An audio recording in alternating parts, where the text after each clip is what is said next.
A train car moving through the late afternoon light, steel wheels screaming softly against the tracks. Inside, a woman sits alone. Her hands are shaking, barely controlled, resting in her lap like they no longer belong to her. Her breath is shallow.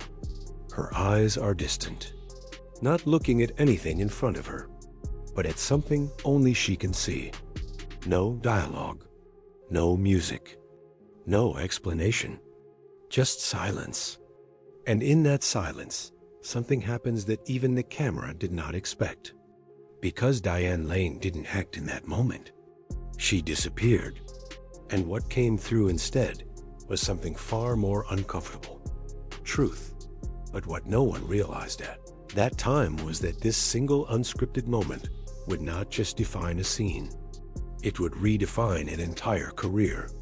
And even more than that, it would expose a lifetime of emotions Diane Lane had spent decades trying to keep buried beneath the surface. But how does a woman reach a point where silence becomes more powerful than words? And what kind of life leads someone to feel everything and say so little? To understand that, you have to go back, way back, before the fame, before the red carpets, before Hollywood decided who she was supposed to be. Because Diane Lane's story didn't begin with success. It began with instability so quiet, it almost looked normal from the outside. She was born in New York in 1965. But childhood, for her, was not a place. It was movement, constant movement. Her parents separated when she was barely days old. And what followed was not a dramatic collapse, but something far more confusing for a child.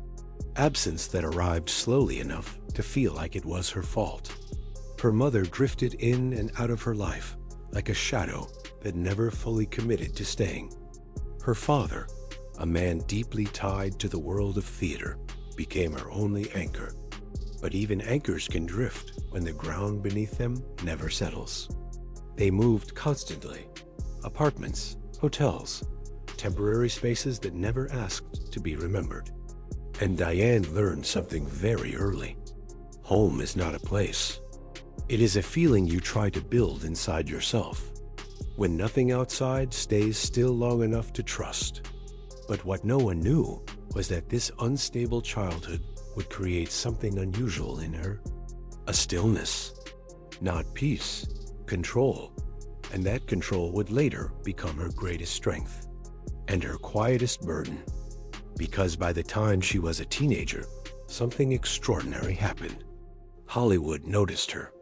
Not in the gradual way most careers begin, but suddenly, intentionally, like a door had opened before she even knew she was standing in front of it.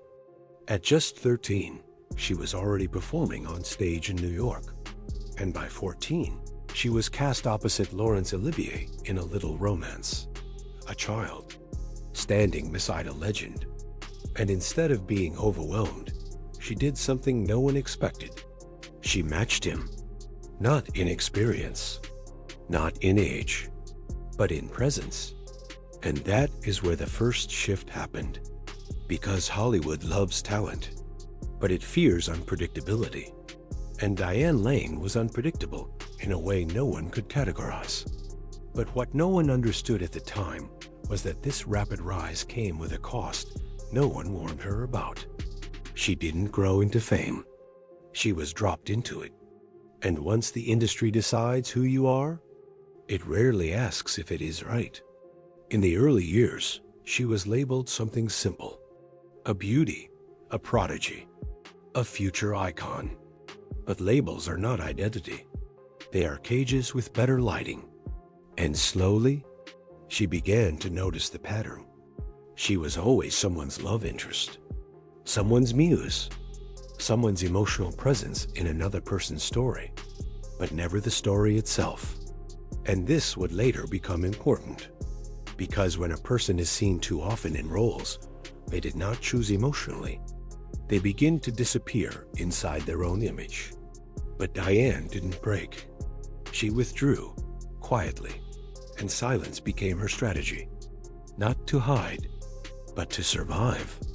Years passed like this, fame rising, attention growing, but something inside her moving in the opposite direction, away. Then came the roles that would define her image for an entire generation. Films like The Outsiders, Rumble Fish, The Cotton Club. She worked with directors who saw her as cinematic material, not a person still forming her own boundaries. And audiences loved her. But love in Hollywood is rarely simple, because the more they loved her on screen, the more they believed they understood her off screen. And that illusion would begin to fracture something deeper, because Diane Lane was not living the life people were projecting onto her.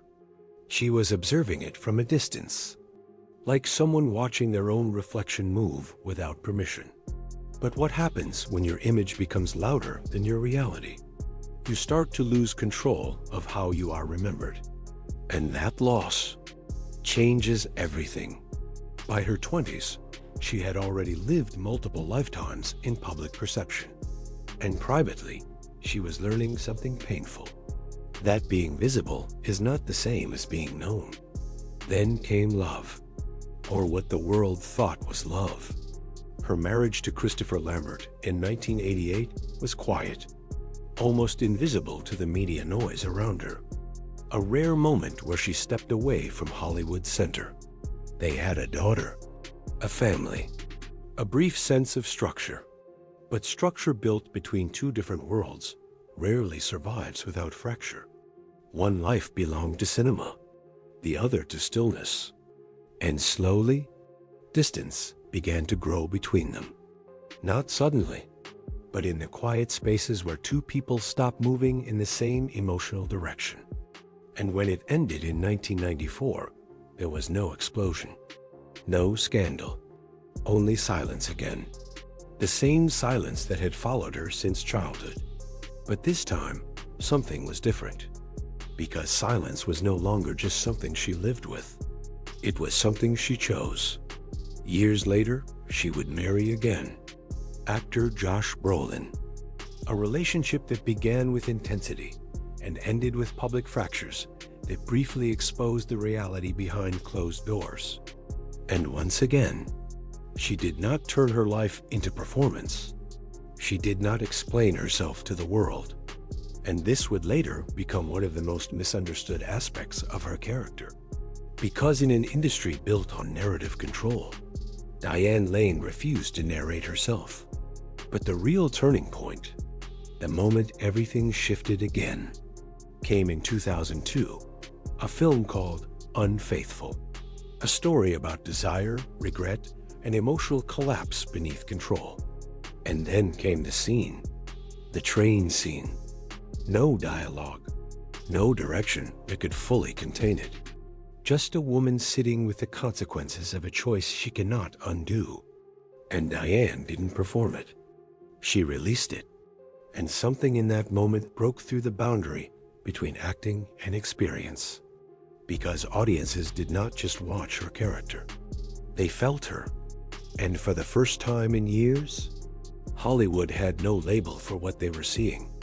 Not innocence, not downfall, something far more uncomfortable, human contradiction. And that performance changed everything. It earned her an Oscar nomination. But more importantly, it forced people to re-evaluate what they thought they knew about her. Because Diane Lane was no longer the perfect Hollywood woman they had constructed in their imagination. She was something deeper. A woman capable of holding opposite truths at the same time. Love and betrayal. Strength and vulnerability. Control and collapse. And still moving forward. But what no one saw behind that, success was the cost of always being emotionally transparent on screen while remaining private in real life. That kind of dual existence creates a fracture most people never notice, until it becomes too deep to ignore. And yet, she continued, choosing roles not for image, but for truth. Mothers, wives, survivors. women holding entire emotional worlds together without recognition. And slowly, without announcement, she stopped being defined by youth and started being defined by presence. A different kind of power, quieter, heavier, more lasting. Because Hollywood eventually discovers something it rarely admits out loud. Youth gets attention, but depth holds memory. And Diane Lane stayed in memory. Now at 61, she exists in a space Hollywood often struggles to define. Not rising, not fading, but continuing. With the same quiet intensity she had as a child riding through New York in the back of a taxi, learning how to observe a world that never fully stabilized around her. And maybe that is why her performances still feel the way they do. Like something unspoken just beneath the surface, waiting, because some people don't become stars. They become mirrors. And what you see in them depends entirely on what you bring to the reflection. Diane Lane never asked to be understood. She simply refused to become someone easier to explain. And in an industry built on simple stories, that may be the most complicated legacy of all.